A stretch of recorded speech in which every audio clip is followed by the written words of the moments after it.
नमस्कार। चलिए आज बात करते हैं 2026 के लिए एक एक्सपर्ट पोर्टफोलियो स्ट्रैटेजी की।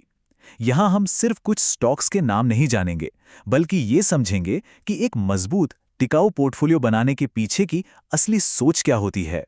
तो सबसे बड़ा सवाल तो यही है कि 2026 के लिए एक विनिंग इंडियन स्टॉक पोर्टफोलियो आखिर दिखना कैसा चाहिए। इसी सवाल का जवाब आज हम मिलकर ढूंढने वाले हैं। किसी भी स्टॉक में सीधे पैसा लगाने से पहले पहला कदम होता है देश के आर्थिक माहौल को समझना। तो चलिए सबसे पहले ये देखते हैं कि एक्सपर्ट्स की नज़र 2026 के लिए किन खास सेक्टर्स पर है। तो एक्सपर्ट्स का मानना है कि ये 4 सेक्टर्स बैंकिंग, इंफ्रास्ट्रक्चर, पावर और डिफेंस आने वाले समय में इंडियन इकोनॉमी को लीड करेंगे। बैंकिंग क्योंकि क्रेडिट की डिमांड बढ़ रही है, इंफ्रा क्योंकि सरकार बड़े बड़े प्रोजेक्ट्स पर पैसा लगा रही है, पावर देश की बढ़ती एनर्जी की जरूरत के लिए, और डिफेंस क्योंकि मॉडर्नाइजेशन पर जोर है। यही वो सेक्टर्स हैं जिनके आधार पर हम अपना पोर्टफोलियो बनाएंगे। देखिए, एक मजबूत पोर्टफोलियो की शुरुआत हमेशा एक मजबूत नींव से होती है। इसका सीधा सा मतलब है ऐसे स्टॉक्स चुनना जिनमें रिस्क कम हो और जो लगातार अच्छा परफॉर्म करते आए हों। ये हमारे पोर्टफोलियो के एंकर की तरह काम करेंगे। और इस नींव का सबसे मजबूत पत्थर वो है HDFC बैंक। एक्सपर्ट्स के हिसाब से ये एक ऐसा फंडामेंटल स्टॉक है जो किसी भी स्टेबल पोर्टफोलियो में होना ही चाहिए। तो HDFC बैंक में ऐसा क्या खास है?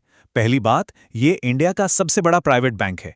दूसरा, इसकी लोन ग्रोथ लगातार बहुत मजबूत रही है। और तो और इसके हाल के नतीजों ने तो मार्केट की उम्मीदों को भी पार कर दिया है, जो इसकी शानदार परफॉर्मेंस को दिखाता है। हमारी नींव का दूसरा मजबूत स्तंभ है TCS। इसे एक भरोसेमंद सेफ स्टॉक की तरह देखा जाता है जो लगातार कमाई करता है और रेगुलर डिविडेंड भी देता है। मतलब ये वो स्टॉक है जो धीरे धीरे पर लगातार वेल्थ बनाता है। तो TCS को एक सेफ बेट क्यों माना जाता है? क्योंकि ये एक ग्लोबल IT लीडर है जिसके प्रॉफिट्स बहुत हाई हैं, और सबसे जरूरी बात, आज AI का जो जबरदस्त बूम चल रहा है, TCS उसका सीधा फायदा उठा रहा है, जिससे इन्वेस्टर्स को एक स्टेबल रिटर्न मिलने की उम्मीद रहती है। ठीक है, तो पोर्टफोलियो की नींव तो मजबूत हो गई। अब वक्त है इसमें थोड़ी रफ्तार भरने का। अब हम उन स्टॉक्स पर फोकस करेंगे जो इंडियन इकोनॉमी की ग्रोथ की लहर पर सवार होने के लिए चुने गए हैं।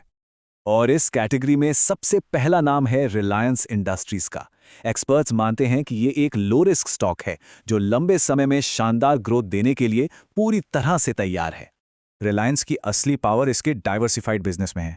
टेलीकॉम, रिटेल, एनर्जी, सब कुछ एक ही जगह।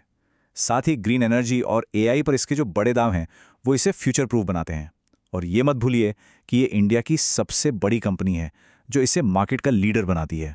हमारा अगला ग्रोथ इंजन है लार्सन एंड टूब्रो, जिसे हम सब L&T के नाम से जानते हैं। इसे लेकर एक्सपर्ट्स का कहना साफ है, इस स्टॉक की ग्रोथ सीधे सीधे इंडिया के बड़े इंफ्रास्ट्रक्चर और डिफेंस प्रोजेक्ट से जुड़ी हुई है। देखिए, L&T इंफ्रा और डिफेंस सेक्टर का एक बहुत बड़ा खिलाड़ी है। इसकी ऑर्डर बुक जबरदस्त है। मतलब सरकार जब सड़कों, रेलवे या डिफेंस पर पैसा खर्च करती है तो उसका सीधा फायदा L&T को मिलता है, जो इसकी ग्रोथ को एक मजबूत रफ्तार देता है। तो अब तक हमने सेफ और ग्रोथ स्टॉक्स देख लिए। अब आते हैं उस हिस्से पर जो पोर्टफोलियो में थोड़ा स्पाइस डालेगा। यहाँ हम एक ऐसे स्टॉक की बात करेंगे जिसमें रिस्क थोड़ा ज्यादा है, लेकिन फिर रिटर्न का पोटेंशियल भी उतना ही हाई है। और ये एग्रेसिव खिलाड़ी है भारतीय स्टेट बैंक यानी SBI। इसे पोर्टफोलियो के उस हिस्से के तौर पर देखा जा रहा है जिसमें आने वाले समय में जबरदस्त ग्रोथ की क्षमता है। तो सवाल ये है कि एनालिस्ट SBI को लेकर इतने बुलिश क्यों हैं? वजह साफ है, ये भारत का सबसे बड़ा सरकारी बैंक है। जैसे जैसे देश की इकोनॉमी बढ़ेगी और क्रेडिट की मांग उठेगी, SBI को उसका सीधा फायदा मिलेगा। तो अब हमारे पास पजल के सारे टुकड़े हैं। अब बारी है इन्हें जोड़कर एक मास्टर प्लान बनाने की। ये समझना बहुत जरूरी है कि ये सारे स्टॉक्स एक साथ मिलकर कैसे काम करते हैं। ये टेबल देखिए, ये पूरी कहानी को एक नज़र में बता देती है। एक तरफ हमारे पास HDFC बैंक और TCS जैसे कम रिस्क वाले स्टॉक्स हैं जो पोर्टफोलियो की नींव का काम करते हैं। दूसरी तरफ L&T और SBI जैसे मीडियम रिस्क वाले स्टॉक हैं जो इसे ग्रोथ का किक देते हैं। और रिलायंस एक ऑलराउंडर की तरह इन सब के बीच में है। तो फाइनल स्ट्रैटेजी क्या बनती है? ये एक सिंपल सा फॉर्मूला है जिसे याद रखना आसान है। 2 सेफ स्टॉक्स, 2 ग्रोथ स्टॉक्स और एक एग्रेसिव स्टॉक। ये कॉम्बिनेशन आपको स्टेबिलिटी और ग्रोथ के बीच एक बेहतरीन बैलेंस देता है। लेकिन रुकिए, खत्म करने से पहले एक बहुत जरूरी बात। एक रियलिटी चेक। ये याद रखना बेहद ज़रूरी है कि कोई भी स्टॉक गारंटीड मल्टीबैगर नहीं होता। मार्केट की परफॉर्मेंस हमेशा इंटरेस्ट रेट्स, दुनिया भर की खबरों और कंपनियों की अपनी कमाई पर निर्भर करती है। और हम इसी सवाल के साथ आज के इस चर्चा को यहीं खत्म करते हैं। स्ट्रैटेजी तो अपनी जगह है, पर 2026 के बाजार की असली कहानी कौन लिखेगा? कोई ग्लोबल इवेंट या कोई बड़ा इकोनॉमिक बदलाव? ये एक ऐसा सवाल है जो हमें हमेशा चौकन्ना रहने की याद दिलाता है। हमारे साथ जुड़ने के लिए धन्यवाद।